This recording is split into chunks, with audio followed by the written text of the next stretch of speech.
How is everybody doing?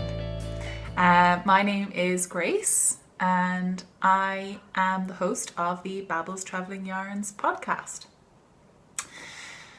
This week I am going to be talking about some beautiful people, well, one beautiful person who sent me something lovely, my finished object, kind of, my millions of whips, lots of spinning, and a guild meeting I went to, a monthly guild meeting I went to, which made me feel very official. I'm also going to be talking about some audio podcasts I've been listening to, as well as a video podcast I've just started watching, and where those audio podcasts have set me down the route of thinking about things and life. And I've also recently just watched 2 documentaries which have changed my life. Well, not quite, because I just watched them, so we'll just wait a minute. And they're not it's not food related documentaries, in case anyone gets worried about that. So let's start off. I'm Grace. I didn't say who I was really. You can find me as Vanna Willamille on Instagram, Ravelry and Periscope. I haven't periscoped in the last week or 2, just because I've not had time in the morning to periscope. And I feel like I haven't had much to say. But I always end up saying loads of crap anyway when I'm on Periscope, so I should just do it. But anyway, I will be doing more Periscopes hopefully in the coming month, because James is going to be getting up earlier, and I'm going to have some more time in the morning to do that. So, right, yes. Oh, why is it so hard to do the things? Flight path day. It's always flight path day. I woke up the planes start coming in at 6 o'clock in the morning. It's a lovely wake-up call, so I just set my alarm for then as well. I found it quite useful actually, getting up at about 6 o'clock in the morning every morning, because even at the weekend you manage to get quite a lot done if you wake up that early. Okay, so first of all, I want to say thank you to the wonderful Fatima for the fabulous mention on her podcast, mainly because I sent her a load of crap. But she decided to send me back something, and I was like, it was your birthday, Fatima. That's some knitting love, that you're just supposed to take it. Not supposed to give it back. But she sent me this beautiful, beautiful bag. Well, she actually organised for the maker of this bag, who is Girl So Sheepy. I'll get her card. Girl So Sheepy, who is a wonderful person who managed to organise all of this, and she sent me some tea and a beautiful little stitch marker, which I can't find. I put it in my stitch marker thing, and it's not that I've lost it, I just haven't looked. It's a lovely little horsey. So it's Girl So Sheepy, Addicted to Knitting, and she's girlsosheepy.etsy.com, and on Instagram, Girl So Sheepy. And it's the most beautiful, most Australian bag in the world, and I love it, because yes, I do need bags, because I keep casting on things. But look at the little koala and his little bib. He's got a little bib on. And the little pink and... You know, I love my birds. That's a pink and green one, and that's a green and pink one. Parroty birds. There's a little blue parroty bird with green crest. These are, of course, all official birds of Australia. It's not true. But they're so pretty. I'll show you what's in that later. So that is, I can't remember her name now. Anyway, Girl So Sheepy. Have a look at her beautiful stuff. She's so kind. And thank you so much, Fatima. She says there's more coming. I'm mad. Right. So, she's doing really fascinating charity cal as well, coming up to Christmas, which is such a nice thing to do. I was thinking about getting rid of some acrylic yarn that I have. Don't ask me how I got it. It's like $1 in the dollar store. Just for the hospital, for the unit, for the Premi unit. You know, it's always nice to have little hats and jumpers, and they're so cute and satisfying to do, aren't they? And it might be part of the mini along as well that Mina's doing. Mina Phillip from the Knitting Expat. I'm thinking, I'm like, I have enough whips probably, but it's charity. Babies. I must keep looking at that camera. I'm getting bad at that, aren't I? Anyway, so let's move on to some knitting, shall we? I'm going to be talking about,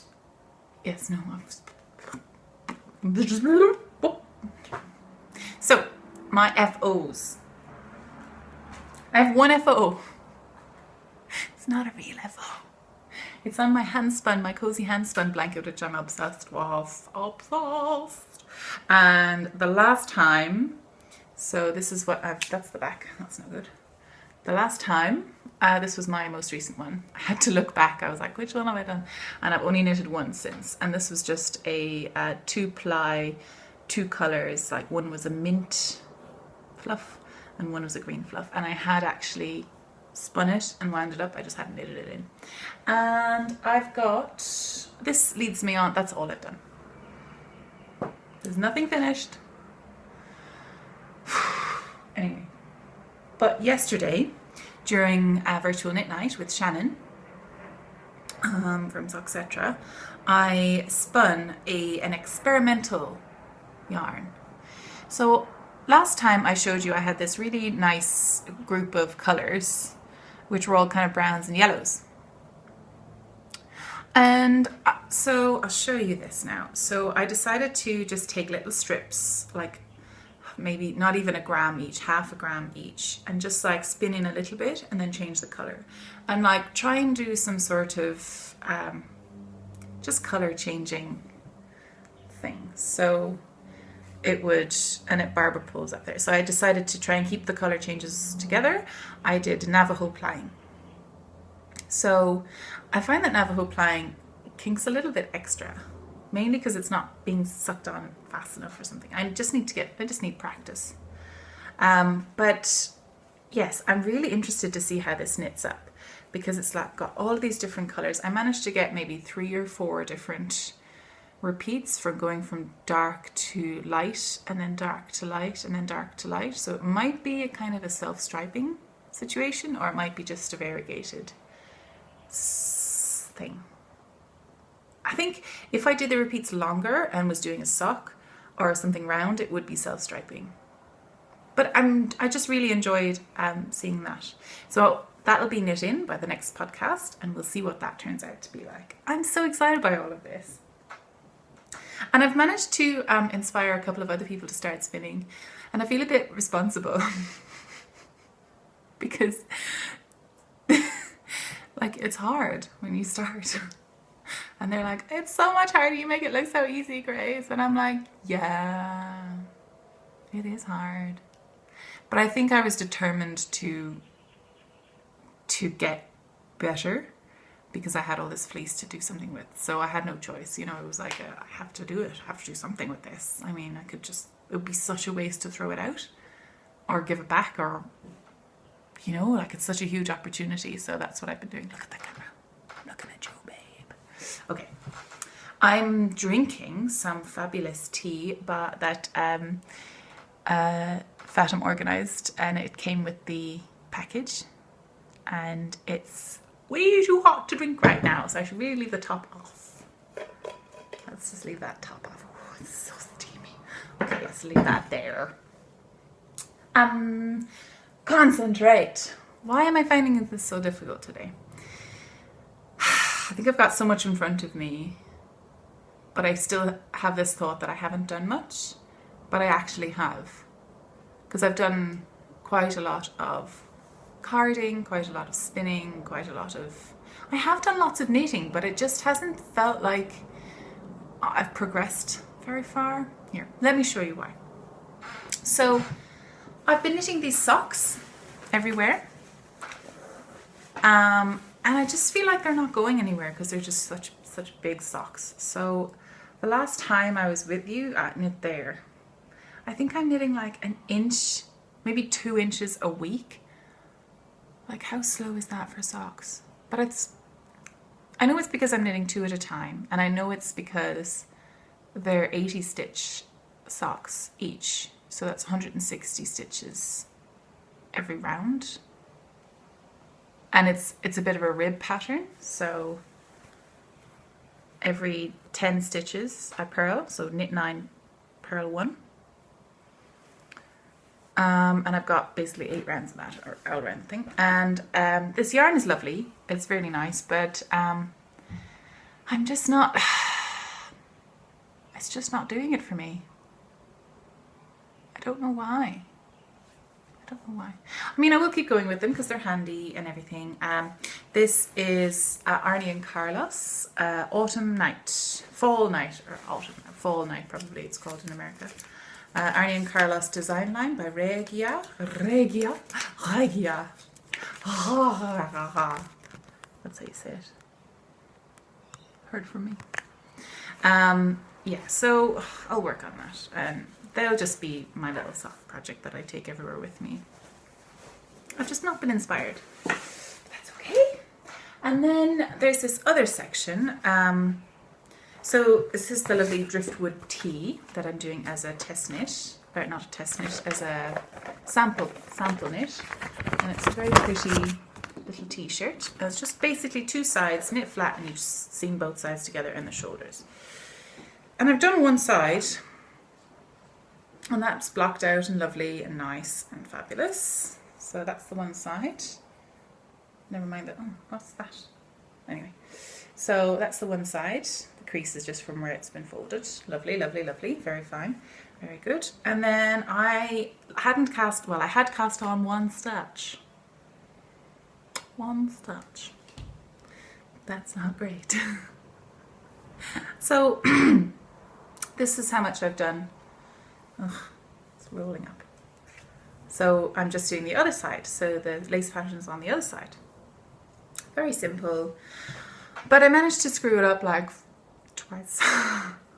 So I started knitting first, and I started knitting on the bigger size needles, just for because I stopped that and I just cast on straight with the same needles. I forgot to change for the bottom section.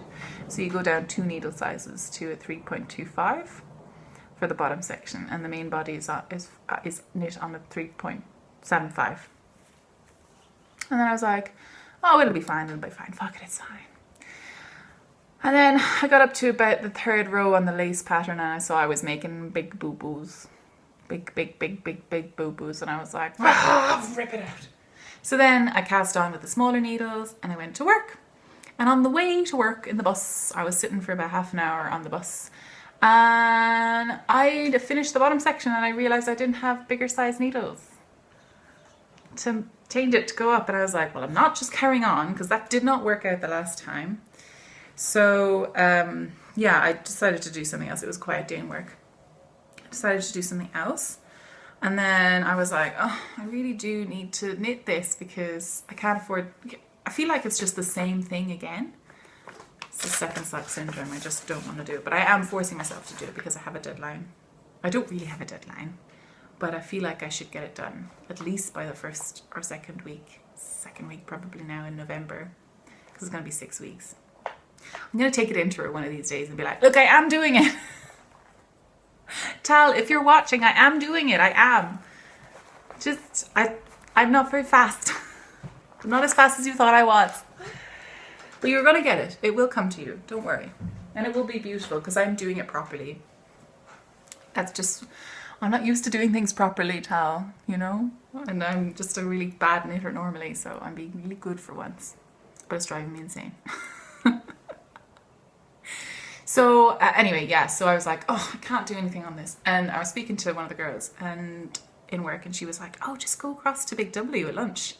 And they sell everything. They sell knitting needles. I was like, they don't sell Hiya 4-point interchangeable tips. Like, they don't do that. So I went over anyway, and I was like, well, might as well. And I bought some straights, pony straights for like $4. Nothing, cost nothing.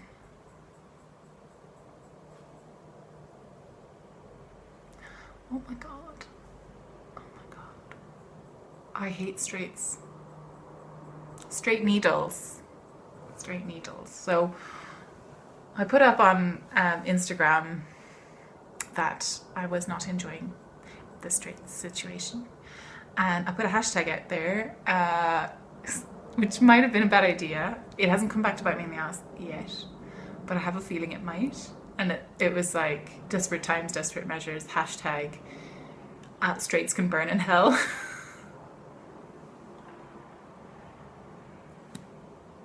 If any militant, you know, gay rights people get a hold of that, they could totally make it work, I think. But anyway, I am a straight white woman, so I didn't mean that, obviously. I meant straight needles. I hate them. I hate them. Every time I came to the end of the row, it just plinked off and onto the ground. Oh, P.S. I love gay people. I love people. Every people. Sorry. I hope you do. That's what I was like, oh gosh, maybe they think that oh. You know I didn't mean that. You know what I meant, you guys. Anyway, I dropped every single time. Every single time I dropped him, and then of course I was on the bus, and I have like 45 minutes on the bus, and I'm like, what am I gonna do? What am I gonna do? I can't just not knit. So then I dropped the needles another billion times on the bus. And I was like racing around under the bus trying to get them. I'm like, why? I love knitting. I must really love knitting to be dealing with these bloody things.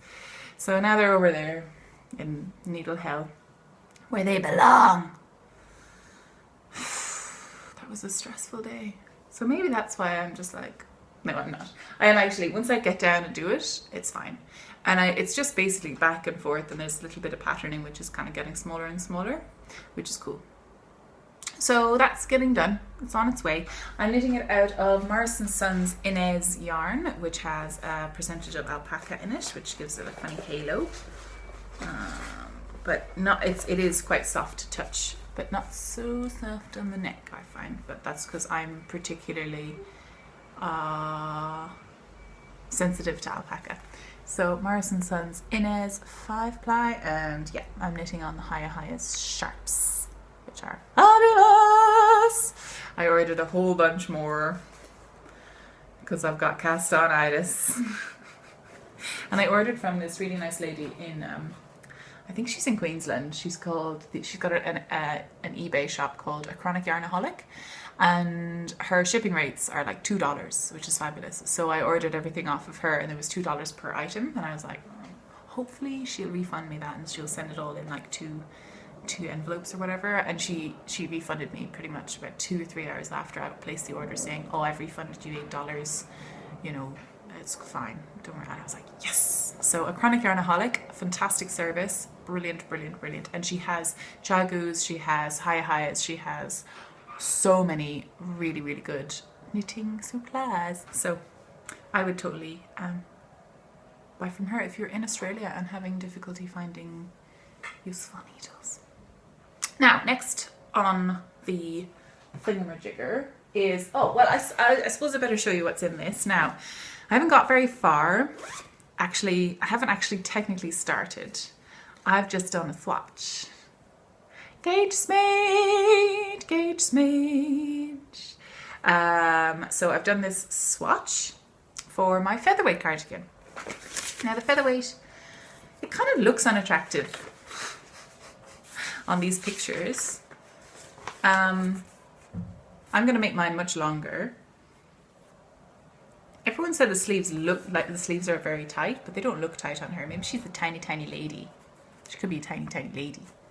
But I really want a lightweight cardigan, and everyone says this is fabulous. So I'm going to do it. I bought the pattern anyway, so girl's going to do what she bought. So I'm going to do it in wasabi and petrol. Petrol is this beautiful blue tonal kind of marine blue, and this is Manostel Uruguay Marina, which is their lace weight, and I just love this wasabi. So I'm going to start off with this. Or maybe I'll start off with this. I don't know. I'm going to start off with one colour across the top, and I'm going to steek it again, because I have seen on the project page that people have steeked it, and I know with lace weight it's going to be a little bit tricky, but if I do the crochet it's going to hold, it's going to be fine. Because purling, I cannot do it, so I'll do the purling for the top section, and then I know it doesn't meet in the front, but I'll just pull it in a little bit and add 10 stitches in the middle and just knit it all the way down, and then steek it and then do the button band, because that'll just make it go much easier, I find. And it makes me think that I can do it, because otherwise I'm like, so much purling, I cannot, in lace weight as well. No. And I'm going to do it on my Knit Pro. I know Knit Pro, okay. I promise, I know I swore that I wouldn't use Knit Pro anymore, because I wouldn't, and I've broken them, because when I get onto the bed or get onto a couch, I use my knee, and I kind of go knee first, and I hear a snap, and I'm like, my needles, ah! So I'm just not going to do that with these. Anyway, these are the cubics, which are apparently really good for lace weight, and I found doing the swatch they were really easy. How am I going to show these? So they're so these are 4mm cubics. I can't see what I'm doing. I don't know if you can focus on that. Anyway, they're square. If you look on that way, they're square. Oh yeah, that's all right. Yeah. So it holds the lace a little bit easier, and they're not so slippy because it's lace weight. So yes, and they're in my Girl So Shaky bag. That's contemplating going on the needles, but I just need to check my measurements and do a bit of bobbing, a bit of sorting out and checking myself, because I think I keep losing weight. Not dramatically, but my body shape is changing because of the new diet that I'm on. Not diet, but because I've stopped eating meat and dairy. I have lost weight without doing anything. I don't go to the gym or anything, so I just keep losing weight. So I just can't tell what size garment to make, which is not, of course, the worst thing in the world, is it? It's pretty awesome. Yay! So next on my whip list, whip, is my, okay, so I'm going to talk about what I was doing when I couldn't knit on that driftwood tee because I brought the wrong needle size. I was colouring! So this is my knitter's graph paper that I bought at the Sweater Spotters knitting class, held by the Craft Sessions. And that's a piece of scrap paper. So I was at a section in my jumper and I didn't know where to go from there. I needed to work out like numbers and everything, so I don't know. I've got 3 colours going. I know that's a mistake. I'm thinking about ripping it back a little bit actually and just missing out this bit. But this is my top down, whipping it from the top, or winging it from the top down Colourworks section. And I was a bit confused about here because it was going to be like really big repeats, and I really wanted to do a leaf motif because I was inspired by Tina, my friend Tina, who's also doing hers. Have a look at her Instagram feed, Tina McLeish. So I want to do something like this, but it took me ages to figure out like when this was going to be happening. And so I was about here and I was like, okay, that fits there. But then here it was shifted over, so I needed to add a few more kind of strandy bits over, so this section could move over here, so it was more central underneath the V. So then I finally got it going under here. I was like, yes, I got it, yes! And then I ran out of graph paper, so I was like, dang it! So I had to turn it around and draw it out again. So much colouring, it was so much fun. So this is my next step. This is what I'm going to be doing. So I'm going to do that pattern there, which I worked out forever. And then there's a little leaf pattern in there, which is a little bit harder to see, but it's just 2 stitches offset. And then little trees. So I'm going to do like a deciduous tree and a pine tree, and then slightly different trees all along. And then I'm thinking about doing like a graded fade out, because by then I'll have got down past the yoke and I'll be onto the body. And I'm not sure if I want to continue the colour work all the way down, Or if I want to do like a seed, like a little peary pattern all the way down, like something like that. I've got a lot of wool and I don't have enough of any one colour to do the whole thing. Managed to... I'm trying to do knit 1,000 grams, but I was in a charity shop and there was like balls for 50 cents. Does that count? It does, doesn't it? But like, I'm kind of okay with it. So I got these really pretty colours and I think it would go really nicely because I've got this colour being picked up. I couldn't leave them behind. 50 cents each. I have no idea what they are. They feel soft. It don't matter. And I got this grey as well, which feels woolly wool. Woolly woolly. Woolly woolly. But yet again, I've no way to... Actually, there is a way to tell what mystery yarn is. You burn it, don't you? There's a burning test, and if it melts, it's plastic or acrylic, and if it singes, then it's a natural fibre, like a hair or something. Or if it goes woof, then it's maybe cotton or something. It's a dangerous test. I must look it up. I'm probably not gonna. It seems like a lot of work. So yeah, I need to do some more calculations. As you can tell, I've avoided calculations. My brain isn't in the right mood for calculations, but it is in the mood for colouring. And then, because I had access to this great Alice Starmore book from the Guild, from the Knitting Guild, I took a couple of inspirational ones. Like, I love these roses, but I'd say they'd have to be in tarta. They couldn't be Fair Isle. There'd be the strands would be, the floats would be too big. So I looked at these little ones and I think they're so cute. And look at this little Irish shamrock, it's so cute. And then I kept seeing lots of sea themes and I was like, how great is that? So I just took a little sample of sea themes and then I started making making up my own ones. But I love these little ones. I'd love to do a little sailor cardigan or something with, oh, a little cardigan. That's maybe for next year. But I took some, like I took them as reference, so I have them in this little book. And that's what I think I'm going to use this for.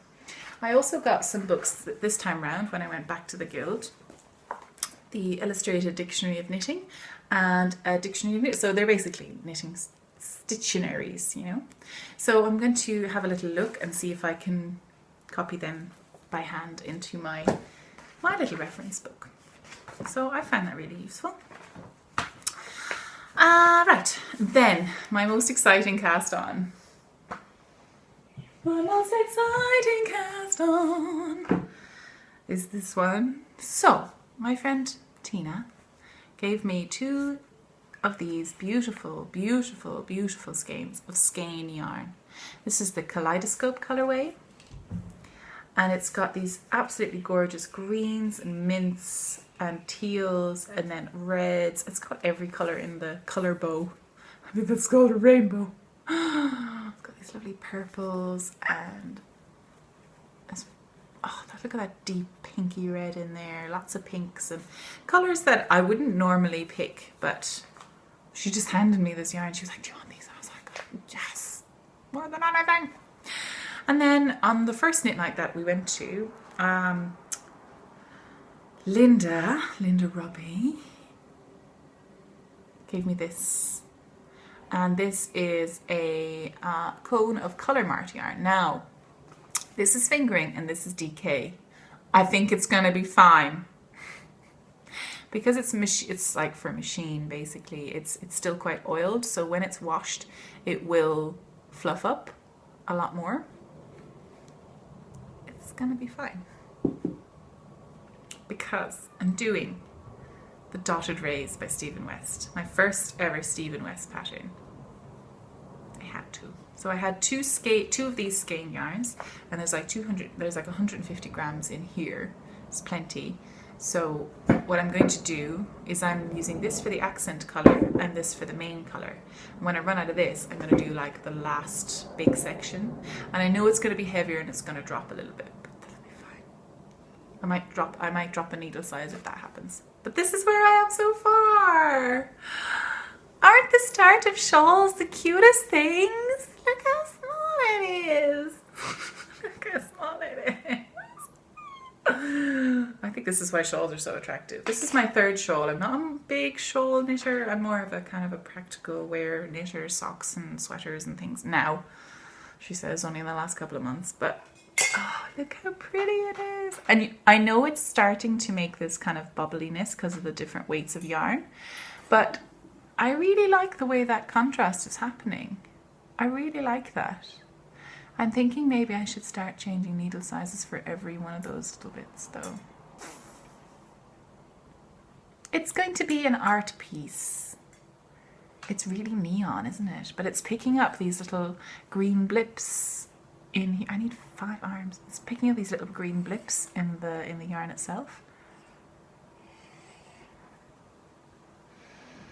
I love it. And first looking at the pattern, at Stephen West's pattern, it's like, oh my god, I don't know how to do anything. It says cast on, do a provisional cast on of 3 stitches. I was like, a provisional cast on, you say? Oh, yes. One of those things I've been hearing about. So I had to learn that. And then I had to learn I-cord. And then I had to learn like the way that and for some reason I wasn't getting the right number of stitches. And then somehow it worked out. And I was like, okay, Stephen, okay. Are you sure? Okay, I trust you, Stephen. And it's working out. It's like magically working out. And I've got the hang of it now. It only took me until probably about here. And I'm carrying up the yarn, but I didn't realize how to do that the first time. So I have this annoying thing. I'll figure it out. But I'm carrying the yarn up inside this little I-cordy bit. And it's working so beautifully. It kind of peeks out a little bit under there, if you can see it. But it's held in so beautifully. And that I-cord kind of rolls around a little bit. I just started this last night, and I was knitting until like 1 o'clock. Because I'm quite slow. I'm trying to get faster. So I'm loving this. And even if it doesn't work out okay, I love it anyway, because it's mine. So I'm not the most perfect knitter. I think we all know this. So that was, yeah. I'm loving it. Right. So I need to pause this and go and wash my yarn because I've finally finished the spin of the obligatory merino spin. We're moving on to the spinning section anyway. So I'll be back with you in a minute.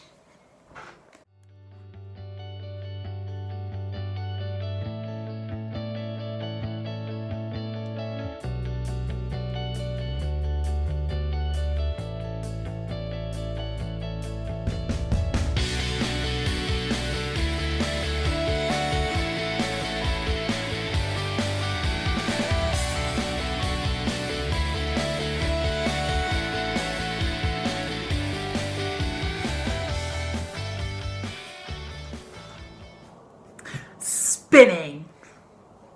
Let's get on to spinning.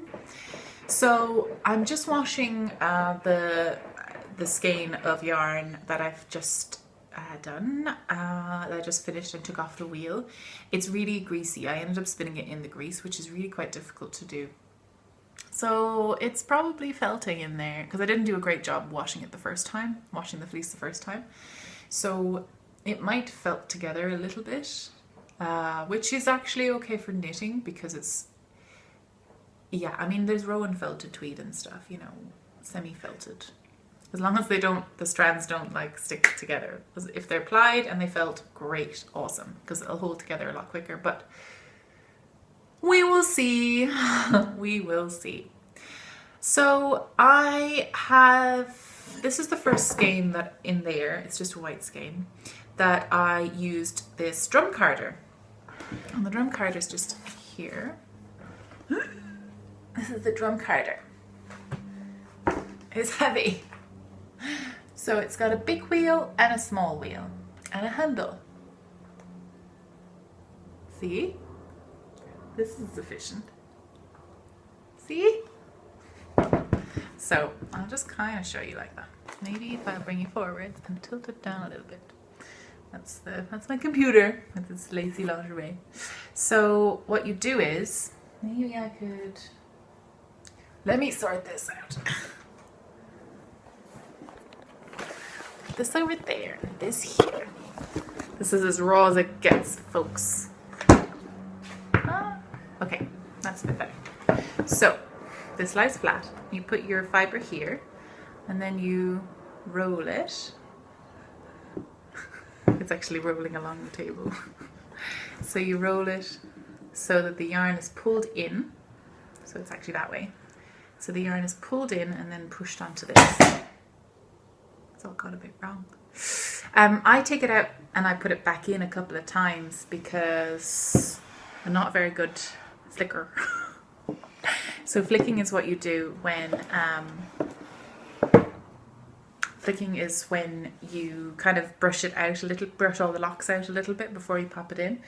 But my fleece is so kind of crap and full of bits of vegetable matter and everything that it's really difficult to do, and I just get tired, so I just end up doing it like I'm doing it. So that's why I need to wash it. But it's been really useful. I've been getting through so much more. I've been prepping so much more fibre. And my most excited part is I've moved on from the white and I've moved on from the grey. I move on to the grey fleece, which I got. So this is a beautiful, beautiful piece of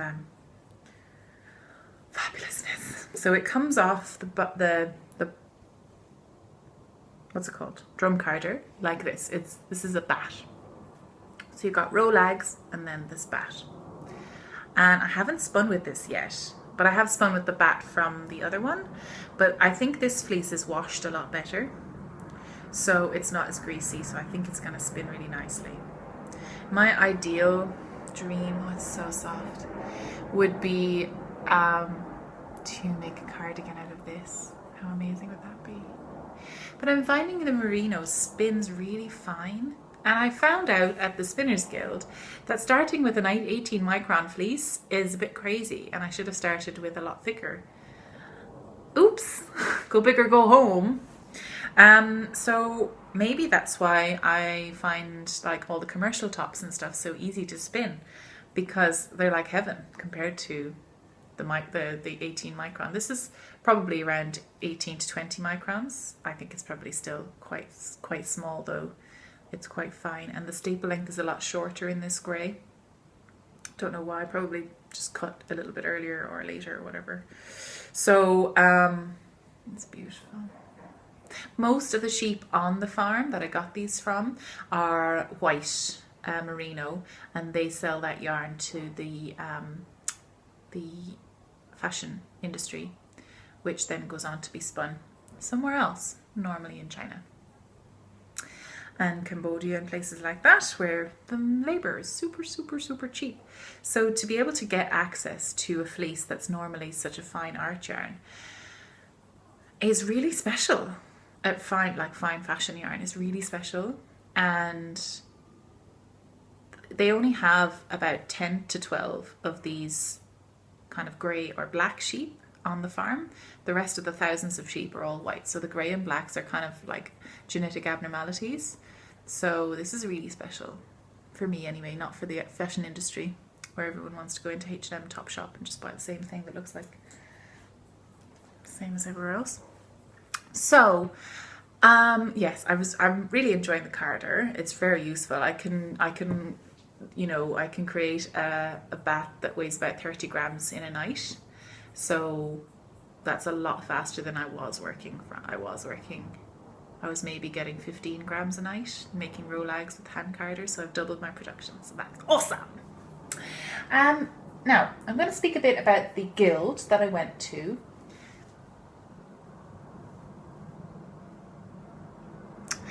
You know, the knit 1000 grams it should include fibre, because I kind of went a bit crazy. It's just so cheap compared to yarn. Fibre is so cheap, especially if you join a guild. I would completely advertise joining your local guild. At first when I went in, it was a lot of older women who'd been spinning all their lives, huge wealth of information, you know. But I'm not intimidated by that. Some younger people can feel a little bit intimidated by that because, you know, I think we're worried a lot about being patronized too sometimes. But I did not get that feeling at all in this guild. They were so open and so lovely and just delighted to see younger blood coming through, because it is a skill that's being lost as fast fashion becomes more and more prevalent everywhere nowadays. And I was just, every time I go to the guild, I've only been twice, but I've learned so much, so much. I cannot get over how much I've learned from these women who just... So after the first initial spending of all of the money up in the guild rooms, they had market day. And this is where I saw this lady, Karen Larter, with her massive combs, if you can see there. She imports these combs for doing worsted spinning preparation, combing, and here's her, she's showing us how to put them onto the combs, and she's dyed this yarn herself. And then this is, another lady was asking me about my budding bluebells shawl. And there was just so many different types of fleeces there that we were asking questions about, and Tina managed to pick up a whole bunch of fleece herself. Her first fleece, she really went into it. There was a border Leicester she picked up, which is a fabulous grey silvery wool. And it was, we were asking all these questions about how to wash your wool and how to manage, how to do everything. And this is Karen now showing us how to comb it. So it's combed from the side, and then she holds it. I'll let her explain. Yes, I can put it on a mount, but it's the same process. If I put it on that little mount, you do it the same way. There your leftover little bits that you throw away. Do have a seat there. You want to this? Yeah. I haven't got to do it the other way, look. And then you go down. Yeah. And you hold it. I hold it because you sort of learn little tricky things. Yeah. If you watch on YouTube, there's a lot of people doing it, and we all sort of do it different ways, and this is the way I do it. It's a nice piece too, Karen. Such beautiful colours. And it blends up so But nicely. all the girls, a lot of them here have got Helen there's got a hackle, and she's really good at doing it. It's just all practice. Well, I've got to pick it. And then you just pull it off. And I've got And to then you pull it off. What do I use? Now you can do it with a diz. There's a lot of things I could show you, but because we're just sitting here, Yeah. I've got to pick it out. our hands are getting very sweaty. Yours brand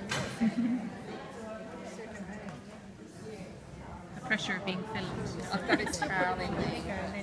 And what do you call that now? Now I turn it around the other way because I spin from the cut end. That's the cut end there, and this is the tip. Now if I put that through a diz, you'd get a perfect roving. And that's a little bit rough, but I'm just demonstrating.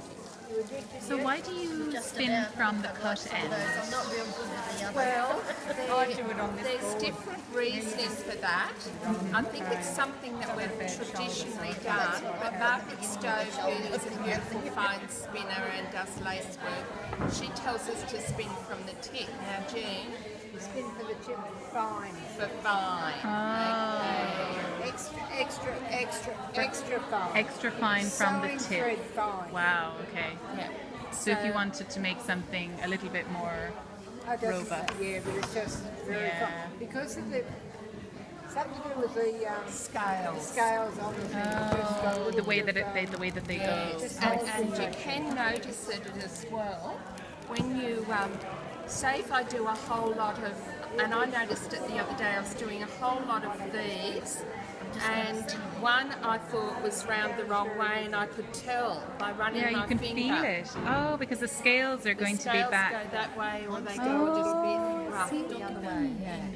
So this is the, so from the tip is from that end, and then this is the cut end, so you don't have this kind of, I've actually cut that off You cut because them that's off. quite nice fleece, but this doesn't say it's nice fleece because it's got lots of prickles oh, in I it. see, yeah. But I But have it's so got a long. You've warning got on so there. much the rest of it. Oh, look, Yeah, that's yeah. absolutely beautiful. Absolutely gorgeous. Well, thank you so much. Thanks very much, Karen. Thanks, Grace. They're fabulous. So I originally went because I saw that they had these dies. This is another rabbit hole that I don't know. I feel like I shouldn't get into it right now. I feel like I should wait until I get back to Ireland and have a little studio. But they were only $5 each. $5 Australian each. It was about $3.50 American and about £2.50. I got all of them. I got every single die. Apparently they were there for years, and nobody bought them. I was like, what? So that's going to be happening in my future. I might need to organize my setup a little bit better though, because I have this yarn that I got from a secondhand shop, again, op shop, just plain old yarn. I don't know what it is. Hang on. 50% wool, 50% bamboo. So that's really interesting about how that's going to dye up, because bamboo doesn't take the yarn as well. So it might be an interesting tonal, which I'm totally cool with. Now, while they were there, they also had these bags of yarn, bags of fleece, and this is Polworth, and I'm very interested in Polworth because of a podcast I've been listening to called the Playful Day podcast, and she was talking about, have I written it down anywhere useful? Outlaw Yarn, the Outlaw Yarn Company. No, it wasn't the Playful Day. I'm sorry. It was Truly Myrtle, the Truly Myrtle podcast, which is a New Zealand podcast, audio podcast. And she was talking about Outlaw Yarn. It's a company based in Auckland, I believe. And she was saying that she bought her first batch of yarn with a friend of hers off of a company, a woman who said that Polworth was the best. And I was like, oh, interesting. So I got some. Now, it is not as fine as merino, but it's still so soft and so lovely. And Dan, you said that Polworth was fantastic as well. I agree.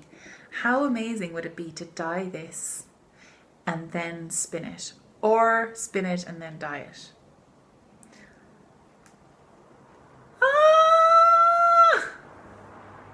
100 grams.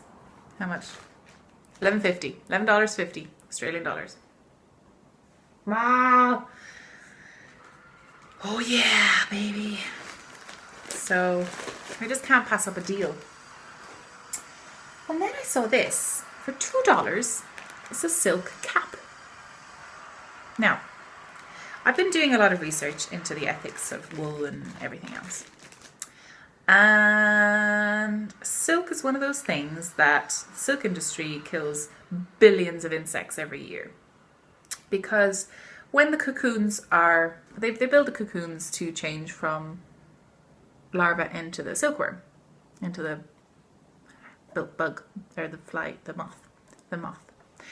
And what they do is, when they hatch, they eat a hole out of the silk, and then they fly away.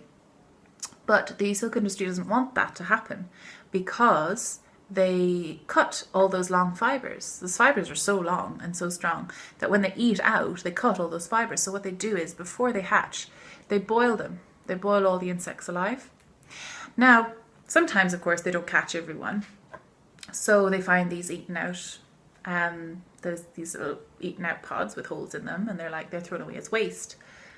However, some geniuses have decided to turn them into what's called silk caps. And this is a couple of pods actually, kind of put inside each. I think there's about three little silk cocoons, which are about this size, and they're stretched out into this. So they go in with the little needle and they stretch out from the hole where the bug has gone out and flown away and escaped and been alive, which is fabulous, wonderful. So this is the waste product. So they've got about 3 or 4 pods in here, which they kind of pack together and then stretch out to make this silk cap. And what you can do is you can stretch it until a hole forms there and then spin off the top. But if you don't want to do that, then you can find the edge. She found the edge for me, and you can split it off into. So there's one layer, there's a second layer, and there might be another layer here somewhere. And they can kind of separate out. Yeah, so there's another layer. And then you just take a little bit and you spin off that. It's kind of like spinning off the fold for people who know what that means. I'm so excited to knit with this. I mean, it's still a product of the silk industry where billions of insects die every year for silk. It's reducing waste. I don't know. So yeah, I've been doing a lot of research into it, and Bearded Chill was also, John Glenn of the Bearded Chill podcast was also mentioning vegan yarns and vegan fibres and plant-based fibres to use instead of exploiting animals and all that stuff. Wool is just the best though. I want my own little sheepy. But anyway, so I decided to get some cotton to try to spin.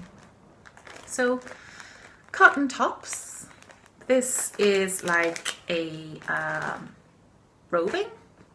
Yeah, it's like pencil roving. It's very thin. But okay, so you've got, I'll just show you the difference in the staple length. So this is the Polworth. And you get it from about there and you pull it off. That's the staple length, okay, of Polworth. So it's like 6 inches, maybe. So put that there. And then you've got this cotton and you pull it. That's, look at that. So I started to spin it. It's hard. It is really hard to spin. I think a lot of people blend it with other things, but I really like to, and it also comes up with all these little bits of fiber. It's difficult. Wool is easy, and that's why we use it. It's a wonder fiber. You know, it's absolutely incredible. And it's really resilient, and it biodegrades, and you know, there's lots of good things to be said for wool.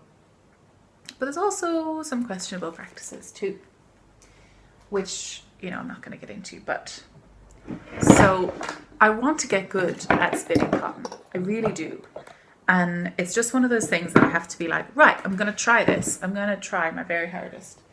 And, you know, you never get good at anything unless you try. So I started off, and it does come apart quite easily if you haven't spun it together really carefully. So it means that I've just got to be good, which shall ever challenge me. So it's working. So that's good. But then there's also, so I've got round to Grace's Information Corner early. So I'm going to talk about a couple of the documentaries that I've been listening to. There's one called The True Cost, which is on Netflix, and it's all about fast fashion and how really it is damaging everybody. And I first thought about it when I was listening to the Truly Myrtle podcast, which I thoroughly recommend. She's a fabulous way of interviewing, and I would start right at the beginning with her because she goes through this fascinating interview series. And the first person she interviews is her mother. And her mother was talking all about how you used to make your own garments and there wasn't any shops where you could get anything from. She's based in New Zealand, so she was a million miles away from anywhere. You know, that importing stuff from overseas was too expensive, so everyone just made their own clothes. You know, so, and it was the idea of, you know, in the in the it was just after the war that she was talking about. So in the 40s and 50s, people had like 2 or 3 sets of clothes. You had your Sunday clothes, and you had your work clothes, and then you had your, you know, really like clothes that had been worn out. And most of your clothes was made from your parents' clothes. Like all the boys had little outfits made from their father's old suits that didn't fit him anymore or weren't suitable, so it was unpicked and reformed into children's clothes. And my mother was always like, yeah, we only had about 2 or 3 outfits, and that was it. And I always remember my mother, because my mother made clothes as well, because she was of that generation too, where they made their clothes because it was cheaper. That's not anything to do with today, is it? It's the exact opposite. Making your own clothes is way more expensive. And my mum was always saying that when, like, she made my confirmation outfit, and then she was gonna think she made like all of our when we were flower girls for weddings and stuff like that. She made all of our little flower girl dresses and everything. And I got to, like, we were going to a wedding of one of my younger uncles, and she was like, Grace, I just, you know, like looking at these dresses in Monsoon or, you know, anywhere else, just to buy the fabric alone would cost more than what they're selling them for. And this was in the 90s in Ireland, you know. Primark had started. Pennies in Ireland is Primark in the UK, and it's an Irish company. It's spread out all over Europe, and it's starting to move out. And it sells really fast fashion, really disposable fashion. And watching this film, The True Cost, and listening to the Truly Myrtle interviews, the first few, it just opened my eyes as to the actual value of wool, say, you know, and fabric. The price of wool to produce wool and the price of fabric to produce fabric has not changed. It has not changed. It's not got more expensive. It has not changed. The thing that's different is how much we are willing to pay for clothes. That's changed. Our opinions of how we value our clothes is different. Do you know anyone who has 3 outfits? Just 3 outfits that they wear? You know, there's this ideal of the capsule wardrobe. It's kind of seen as like, oh, this minimalist idea, and it's so difficult to get down to it. And it's true, because the fashion industry has basically told us, you must buy this. Look how cheap it is. 2 for 1 deal. There's a sale on. Oh my gosh. You know, the January sales. Buy a new coat, even though your coat is perfectly fine from the previous winter, you know. Buy new boots, even though your boots are completely fine. You just have to re-heel them or something. You know, there's no more, like, tailors. The tailoring industry has kind of dropped out, because you just buy another one. You just buy new clothes. And then, you know, when you're trying to declutter and trying to reduce down the amount you have, you just send it to a charity shop. The thing is that charity shops are overwhelmed with the amount of clothes that we give them. And most of the clothes that they don't sell, that they don't use, are sent to third world countries where they're given out free. And there was in the documentary, the True Cost, it has decimated the textile industry, the very booming textile industry that was there, because nobody wants to buy the clothes anymore. They just get it for free in the street. So it's completely wiped out an entire economy there, you know, where people are skilled and have jobs and, you know, are producing something wonderful. I mean, you and I, knitters and creators, we know the value of making something and how proud you are of it, and how wonderful it makes you feel, and how, you know, gaining skills are so worthwhile and give you worth. And then seeing, oh, we don't need that anymore because we're getting all these free clothes from the first world countries. Like, how devastating must that be? So these companies now mass produce these crappy t-shirts just to sell back to Americans. As well as that, a lot of clothes just end up in landfill, which ends up releasing lots of methane, and, you know, they don't break down because a lot of them are acrylic based, you know, polymers and plastic based, so they don't break down, they don't go anywhere. So I've not bought any new clothes. I bought a pair of jeans from an op shop, from a secondhand shop. for $6, and they were Esprit jeans, and they fit me perfectly. I bought, yes, that has been the only thing apart from yarn and making my own clothes. That has been the only thing I've bought in since I was traveling around Southeast Asia. Yeah. Is that right? I bought some work clothes because I didn't have any suitable work clothes. And you know what? The shirts that I bought from Kmart, they're falling apart now. I've only been wearing them for 2 months. They're not great quality. It's terrible, terrible quality, but it's the only thing I could afford. So it's this false economy of they're so cheap and I need clothes for work. So, you know, you buy two or three shirts, and then if they've been through the wash 6 or 7 times, they start falling apart, so you have to buy more. So it's this idea of, do you spend $80 on 4 shirts or $80 on 1 shirt that you know has been made ethically, you know it's been made with, you know, concern over how it was produced, where they got the fabric from. But for my job, I can't wear the same shirt every day in work. I've got to, you know, because I work in a clinical environment, I've got to wash the shirt, and then that washing, you know, so it's a quandary. It's a quandary, but it's completely stopped any of my impulse buying of clothing. I don't buy anything unless I really need it. And I really did need jeans. Do you know why? Because the hand carders were pulling apart my trousers that I had. But those jeans, I've actually lost a bit of weight again. And I've lost weight, so my work trousers aren't fitting me, so I'm going to take them to the tailor and get them taken in, instead of buying a new pair of jeans. Even though they only cost me like $25, I'm going to get them taken in. I don't care if they cost me $18 to get taken in. It's worth it, because they're actually really, like, surprisingly, you can get good quality stuff that lasts a long time, but if you mind it.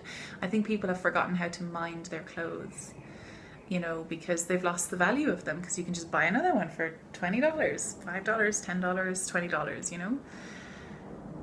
And I'd love to get to the stage where I could just make my own clothes and understand really the value of where my money's going, how much this is going to how long this is going to last, that sort of thing. So, yes. Have I said everything I needed to say about that? Yeah, so the podcast that really got me onto that was Truly Myrtle, and also A Playful Day. That she talks to a lot of companies and really does some really interesting interviews as well. A Playful Day also did an incredible interview with the co-founders of Ravelry. Do it, watch it right now. Do it. I've also just watched the Before the Flood, the Leonardo DiCaprio documentary on climate change and stuff like that. And I knew all of it pretty much, but it's a brilliant movie. It's a brilliant interview, or it's a brilliant documentary about like lots of things. I think traveling has made me more aware of everything that's going, not everything, I don't know everything, I'm not saying that, but it's made me more aware of the planet as a whole. People say that when astronauts go into space, they become very serene and they learn to love absolutely everyone, and it's like an easy thing, because the planet, you see this planet as this fragile little glass orb, and I think traveling is a cheap way to, not cheap, but a way to do that. Of course, there is also the impact, which I've just realised from watching the Before the Flood, of the bloody planes. You know, they produce a huge amount of carbon, but anyway, I gotta get home and then maybe I'll start settling on trying to reduce my impact even farther. You've got to live as well, don't you? Yeah, but I think that there's a lot of living that we do that is very thoughtless about other people in the world and how our actions affect other people in the world. One final thing, hopefully I have time. I'm not even going to say that it's going to be a short podcast, because it never is. Just not saying it. So final thing, I went to a festival at the weekend, and it was a food festival, and it was a cruelty-free food festival, so I could eat everything. Was amazing. But I I just have to show you this, okay? So this is a rescue lamb. It's like an animal sanctuary. And look, it's Tyrion Lannister. What? How cute is this? So let me read you the story of Tyrion Lannister. So this is from Little Oak Sanctuary. Being raised in an apartment in Sydney from only a few weeks of age with the intention of ending up on the dinner table, it was a stroke of kindness and connection with this little individual lamb that spared him from this horrible fate. Once they got to know him, the people did not want to go through with the original purpose they had secured the lamb for and advertised to find another home for him. He was still not safe, with many people trying to bid on his life, for it to end for a mere meal. Fortune shone on this little lamb when a kind lady offered to find him a safe home, sheltering him at her mother's home in southern tablelands of New South Wales. Tyrion was unable to remain there, as he'd been separated from his mum and his flock at such a young age, and he only had people for companionship and would fret and bleat whenever left on his own, therefore attracting the attention of the council, and Tyrion was given his marching orders. A call was made to Little Oak Sanctuary, and he took the little boy in. He's only 7 weeks old, but they're giving him lots of cuddles and niceness. 7-week-old woolly fellow is full of personality, charm and innocence. He is indeed someone, not something. Now, safe at a Little Oak Sanctuary, he'll be an ambassador for lambkind. Like his namesake, although small, will be a power to be reckoned with. Welcome, Tyrion. It's so cute. I want one. I want a rescue one. Oh, I had to pick it up. Anyway, yes, it was amazing, and I got loads of really nice eats. It was delicious. Delicious! It was so nice to go somewhere without having to worry and having to annoy people, to be like... But anyway, that was really, really good. Did I need to speak about anything else? Oh, I'm sorry. There's a couple of video podcasts that I also want to mention. I've really been enjoying the Knitted Towel, who's Jessamine, who I met at our VKN. She has a really calm, beautiful way of speaking, and she makes some lovely things. You should definitely pop over and see her. I just really like listening to her and having her on as I'm like making dinner or something, you know. It's just, she's got a really nice gentle voice, and she's also funny. That's good. And then there's also Crafts from the Third Floor, who is the creator and dyer behind Nora George Yarns. And wow, her craft room is pretty intense. She only has about 3 or 4 episodes out. I think I've been watching them. She's kind of big on the radar at the moment, but she's really good. I really enjoy her as well. So that's my couple of recommendations, Grace's Information Corner. I just find that silk stuff so interesting. We've got a flat inspection tomorrow, and I've got to do some cleaning up. Rubbish. They said, put all of your stuff away so we can see what's happening. I'm like, away where? Sorry, it's a box, and we've got stuff, and we live here, so away where exactly? How is that going to work? So I got to somehow, I moved my yarn into one drawer, so I'm going to try and pack some stuff away into like a small little cupboard or something. I don't know what I'm going to do. I guess I'll see you later, guys. I'll see you later. Bye!